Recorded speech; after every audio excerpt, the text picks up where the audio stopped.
অঙ্ক আছে 16 root 1 plus 80 3 to the power 4 plus 1 3 to the power 8 plus 1 3 to the power 16 plus 1 এটা মান বের করতে হবে। এই 80টাকে 80টার কাজ আছে।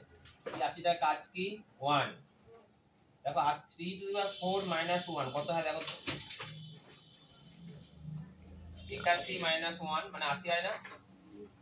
তো আমি এই 80টাকে লিখতে পারি 3 টু দি পাওয়ার 4 মাইনাস 1 আর তারপরে যা ছিল তাই লিখে দিলাম। বুঝতে পারলে?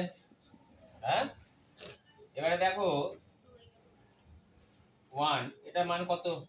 এই দুটো সূত্র আছে না, সূত্র কি 3 টু দি পাওয়ার 8 প্লাস না মাইনাস 1 তারপরে যা থাকলো আবার লিখে দাও। আবার দেখো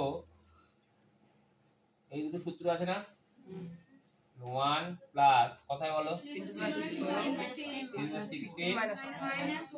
মাইনাস 1 তাই না। আবার এখানে 3 টু দি পাওয়ার 16 প্লাস 1 আবার স্কয়ার রুট 16 রুট 1 প্লাস কথায় বলো 32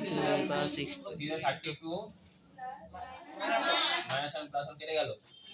এবার তোমরা শিখেছো যে স্কয়ার রুট a মানে কত হয় a two the power half, শিখেছো না।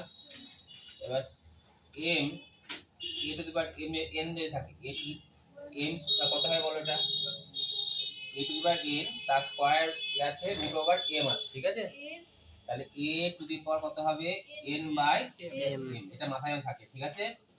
তাহলে এই হিসাবে এটা কত হবে 32 বাই 16 এটা দিলাম 2 3 স্কয়ার এটা কত অ্যানসার 9। বুঝতে পারলে?